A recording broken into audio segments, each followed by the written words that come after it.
The morning sun warmed the back of my neck as I knelt in the soil, my fingers tracing the velvety edge of a lamb's ear leaf. My garden was my sanctuary, a vibrant, tangled masterpiece of color and life. To the untrained eye, it might look like a mess, but to me it was a story of resilience, of beauty and imperfection, of the wild things that thrive when given a little freedom. I breathed in the scent of damp earth and blooming jasmine, feeling the day's potential humming in the air. That's when I saw it. A stark, white rectangle of paper taped with surgical precision to the center of my front door. It glared at me, an unwelcome blemish on the cheerful, peeling paint of my cottage-style house. My stomach sank. I didn't need to read it to know who it was from. Leo Thorne. The man across the street? The HOA's self-appointed enforcer, the human embodiment of a perfectly aligned spreadsheet. This was his signature move. We'd been engaged in a silent, simmering war for years, ever since I'd painted my door a shade of unapproved seafoam green. There was the great garbage can placement debate of last summer and the winter holiday lights duration incident that nearly resulted in a fine. But his latest fixation was my garden. I stalked to the door and snatched the paper. The words were as dry and clinical as the man himself. Violation notice number 482B. Subject, unauthorized flora. Property border vegetation exceeds permitted 6-inch height variance. Correct within 14 days or face fines. My eyes immediately flew to my climbing rose bush, the centerpiece of my front garden. It was a glorious, unruly cascade of deep pink blooms, a plant my grandmother had given me years ago. It was my pride, and according to a handwritten addendum at the bottom of the notice, it was now also a structural hazard threatening to impede the public walkway. That was it. The final straw. A hot wave of indignation washed over me. A hazard? This rose bush had more grace and purpose than his entire sterile beige existence. I crumpled the notice in my fist. The paper felt like his judgment, cold and inflexible. I didn't stop to think. I marched across the street, my bare feet slapping against the warm pavement, my worn cotton shorts suddenly feeling inadequate against the imposing perfection of his property. His lawn was a flawless emerald carpet, each blade of grass seemingly trimmed to the exact same height. The shrubs were sculpted into severe green cubes. There wasn't a single dandelion brave enough to show its face. It was the yard equivalent of a straitjacket.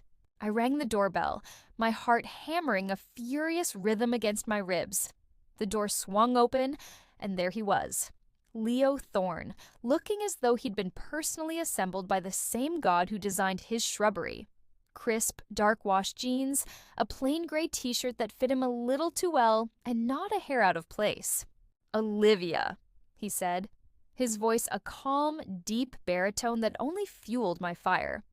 He crossed his arms, leaning against the doorframe, a picture of infuriating composure. I thrust the crumpled ball of paper toward him. "Unauthorized flora? Leo? Really? What's next? A citation for a cloud being the wrong shade of white." One dark eyebrow lifted slightly. "The bylaws are very clear. Section 4, paragraph B. Lawns and borders must be maintained to a community standard." His gaze drifted past me, over to my house, and his mouth tightened almost imperceptibly. "Your meadow is lowering property values." The condescension in his voice was like a spark to gasoline. "It's a pollinator garden," I shot back, my voice rising. "It's full of life, bees, butterflies, things that actually do something, unlike this sterile, soulless grid you call a yard." I gestured wildly at his pristine landscape, my hands sweeping over the monotonous green. A muscle in his jaw twitched. "It's orderly, it's respectful, something you seem to know nothing about." The words landed like a physical blow, sharp and personal. It wasn't just about the grass anymore. It was about me, my character. The air went out of me for a second, my anger deflating into a cold, hard lump of hurt. I looked at him, at his perfectly composed face, and I saw not just a rule enforcer, but a man who had never once, in all the years we'd lived across from each other, offered a simple hello. My voice dropped, losing its fire and gaining a weary edge. You know, for a man so obsessed with the community, you've never once acted like a neighbor, just a zoning committee of one. I turned to leave. The fight gone out of me. What was the point? I was just a messy blight on his perfect little world. I'd taken 2 steps when his voice stopped me. "Olivia." I paused, my back to him, but I didn't turn. He let out a long, slow breath, and when he spoke again, his voice was different, softer, rougher. Our arguments, the emails, the notes. I finally turned to face him. He had uncrossed his arms and was running a hand through his perfectly styled hair, leaving it slightly disheveled. He looked tired. The unshakable composure was gone, replaced by something raw and uncertain. He met my gaze, his eyes a startlingly deep shade of hazel I'd never been close enough to notice. They're the most frustrating, infuriating, and alive I've felt in years. The world seemed to tilt on its axis. The bird song, the distant hum of a lawnmower, the feel of the pavement under my feet. It all faded into a dull buzz. I just stared at him, my mind completely, utterly blank. Did he just say, alive? He took a small step forward, closing the distance between us by a fraction. "So, I was wondering," he said, his voice low and tentative, a stark contrast to its usual courtroom certainty. "Instead of you yelling at me about my grass and me writing you up about your roses, would you let me take you to dinner on Friday?" I stood there, frozen on his perfect porch, the crumpled violation notice slipping from my numb fingers to land soundlessly on his immaculate welcome mat. All I could do was stare at the man who had been my nemesis, who had just asked me out on a date, and feel the entire foundation of my world crack open. For 3 days, I lived in a state of suspended animation. The world had taken on a strange, soft focus quality, and every time I looked out my window, my gaze would snag on Leo's house, my mind replaying his words on a loop. The most alive I felt in years. What did that even mean? And why did the memory of his tired, vulnerable expression make my chest feel tight? Friday arrived, a storm cloud of anxiety and anticipation on my calendar. I changed my outfit 5 times. Everything felt either too try-hard or too sloppy. I finally settled on a simple floral print sundress, a concession to my own spirit, and a silent challenge to his world of beige. When he knocked, the sound was firm and precise, just like him. I opened the door to find him standing there, holding a single perfect white lily. It was so formal, so by-the-book romantic. It should have felt corny, but the sheer, awkward effort of it undid me a little. "For you?" he said, his voice a little gruff. "A sanctioned flower, I hope?" I couldn't resist teasing, taking the stem carefully. A corner of his mouth quirked up. I checked the registry. It's compliant. The restaurant he chose was a surprise. Not a sleek, modern place with minimalist decor, but a tiny, warm Italian bistro tucked away on a side street, with checkered tablecloths and candles stuck in old wine bottles. The air smelled of garlic and baking bread. It was cozy. "This isn't what I expected," I admitted after we were seated, the flickering candlelight dancing between us. "What did you expect?" he asked, genuinely curious.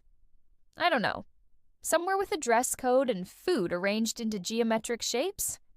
He gave a real, full-bodied laugh then, and the sound was so unexpected and warm that it felt like the sun coming out from behind a cloud. I appreciate precision, Olivia, not punishment. The conversation started like a careful dance. We talked about work, my freelance illustrations, his engineering projects. But then, over a shared bowl of pasta, the walls began to crumble. I found myself telling him about my grandmother, how she'd taught me the name of every wildflower in the fields behind her house, how my garden was my way of keeping that piece of her alive. She always said a perfect lawn was a sign of a wasted life, I said, swirling my fork. Too much time spent fighting nature instead of enjoying it. He was quiet for a moment, his eyes fixed on the candle flame. My childhood was chaotic, he said, the words coming slowly, as if pulled from a deep, guarded place. My parents. Nothing was ever in its place. Bills were never paid on time. The power got shut off more than once. I never knew what I was coming home to. He looked up, and the raw honesty in his gaze stole my breath. So, for me, order isn't about being difficult. It's about safety. Knowing that the foundation is solid, that nothing is going to unexpectedly collapse. My heart ached for the boy he had been.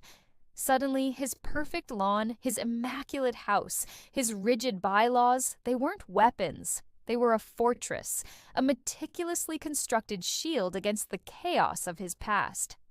I get it, I whispered, and I meant it. I think my chaos is my fortress too. It keeps out people who can't handle a little wildness. He reached across the table then, his fingers gently brushing against mine. It was just a fleeting touch, but it sent a jolt straight up my arm. I'm trying to handle it, he said, his voice low. We walked home through the quiet, tree-lined streets, the tension between us now a thrumming live wire of something new and terrifyingly promising. The air was cool, and our shoulders brushed with every other step. We stopped at the corner of our street, under the glow of an old-fashioned street lamp, and he pointed at a dandelion that had defiantly pushed its way through a crack in the pavement. "See that?" he said, a hint of his old officious tone returning, but his eyes were playful. "A clear violation! Section 3, paragraph A." I rolled my eyes, but I was smiling. "It's a survivor, a little burst of sunshine in a concrete world. You really have no poetry in your soul, Thorn?" He turned to face me fully, his expression turning serious, the amber light catching the flecks of green in his eyes. "I'm starting to find some," he said, his gaze dropping to my lips for a heartbeat. My breath hitched. When we reached my porch, the familiar setting felt entirely unfamiliar. The space between us was charged with the unspoken question of a goodnight kiss. My heart was pounding, but he didn't lean in. Instead, he reached into the pocket of his jacket and pulled out a small, neatly folded piece of paper. "For you," he said, his voice soft. Before I could say a word, he turned and walked across the street, disappearing into the shadows of his own porch. I stood there, clutching the paper, my mind reeling. I unlocked my door and stepped inside, leaning against it as I unfolded the note. It was written in his precise architectural handwriting. "Official rescindment of violation. Notice, 482B." It began, and I couldn't help but smile. "The property known as 214 Maple Drive is hereby granted a permanent heritage variance for the Rosa." He'd even looked up the genus specimen located in the southeast border. "Its non-compliant growth is recognized as a feature of historical and aesthetic value to the community." It was the most Leo Thorne document imaginable, but then my eyes dropped to the postscript scrawled in a slightly less formal script at the very bottom. "P.S. Your garden is still a mess, but it's your mess, and I'm starting to be rather fond of it. L." I looked up and across the street. His living room light was on, and I could see his silhouette standing in the window, watching me. He lifted a hand in a slow, tentative wave. I lifted my own, the note pressed against my heart, feeling a wild, beautiful, and entirely unauthorized kind of hope begin to bloom. The following 2 weeks were a strange and beautiful dream. My world, once defined by the clear battle lines of our street, had blurred into something soft and full of potential. Leo Thorne was no longer just my nemesis. He was the man who brought me coffee exactly at 8:03 a.m., who had a favorite pen for his crossword puzzles, and who, I discovered, laughed with his whole body, a deep, resonant sound that felt like coming home. He'd even helped me repot some seedlings last weekend, kneeling beside me in the dirt, his usually pristine hands getting stained with earth.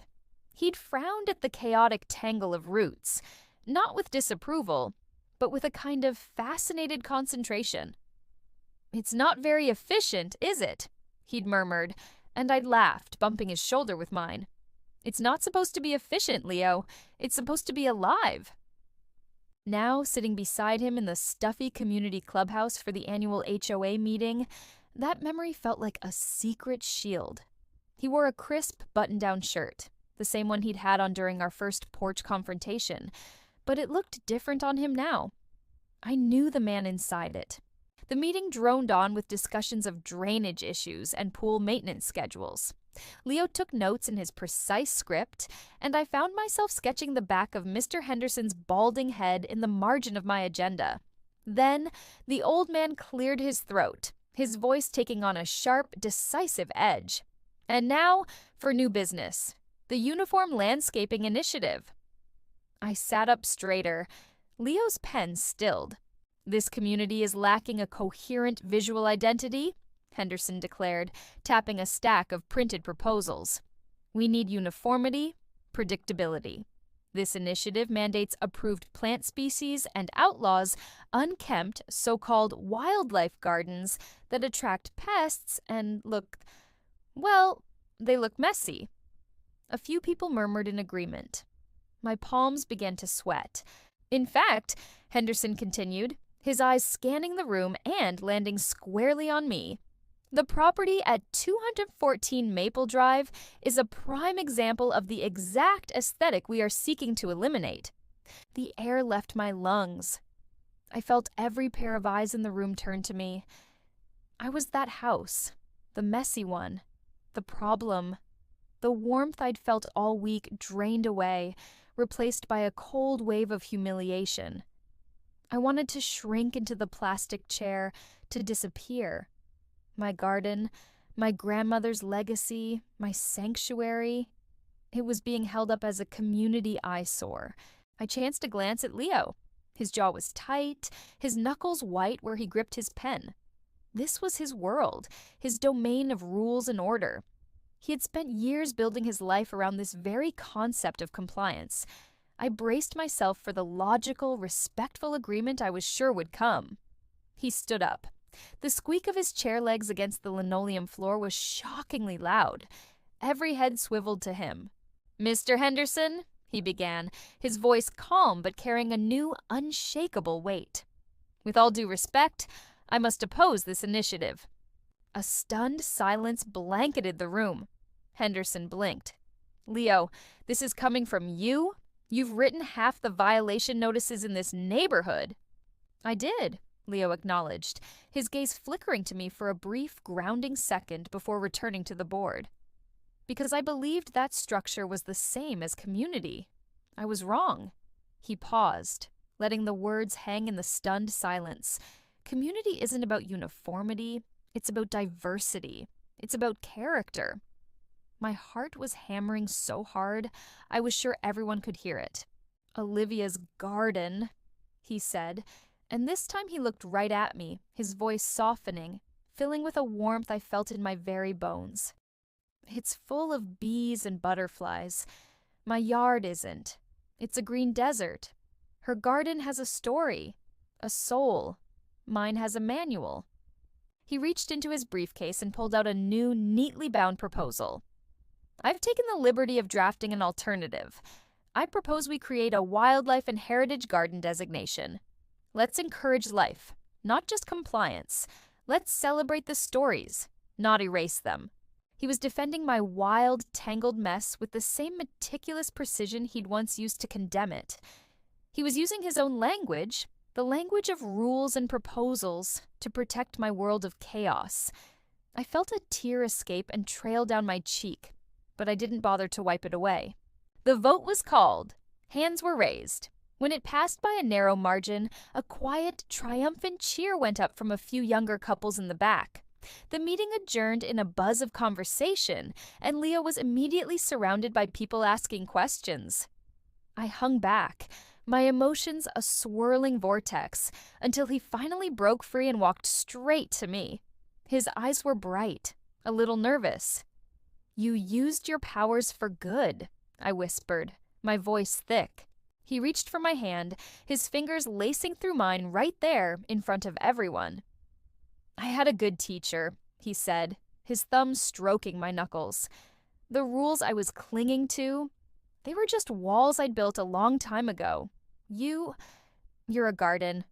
You're messy and unpredictable and more beautiful than anything I could have ever designed.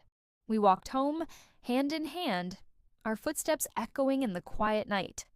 The streetlights cast long, dancing shadows, and the scent of night-blooming jasmine from my garden perfumed the air. As we reached the midpoint between our two houses, I nudged him playfully. "So, you really drafted a whole new bylaw for me?" I said, grinning up at him. "That might be the nerdiest, most romantic thing I've ever heard."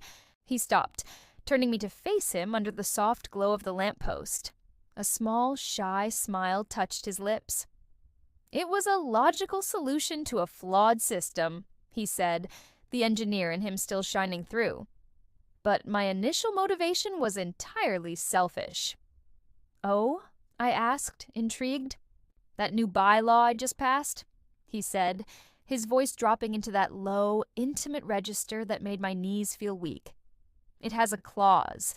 It states that any two adjacent properties under joint ownership are considered a single lot for the purpose of garden planning." My breath caught. Joint ownership? He slowly, deliberately got down on one knee, right there on the cracked pavement between my wildness and his order. He pulled a small, simple ring from his pocket, a band of white gold with a single tiny diamond nestled between two delicately carved rose leaves. "So, Olivia Vance, my favorite chaos agent, my beautiful, frustrating neighbor," he looked up at me, his eyes full of so much love and certainty it stole my breath. "Will you merge properties with me, permanently?" A sob of laughter and joy burst from me. "Yes," I breathed, pulling him up to me. "Yes, 1,000 times, yes." His lips met mine, and it was a perfect, sealed contract. When we finally broke apart, foreheads resting together, I looked at our two houses, his so orderly, mine so wild, and I knew with a bone-deep certainty that together we could build a foundation strong enough to hold both.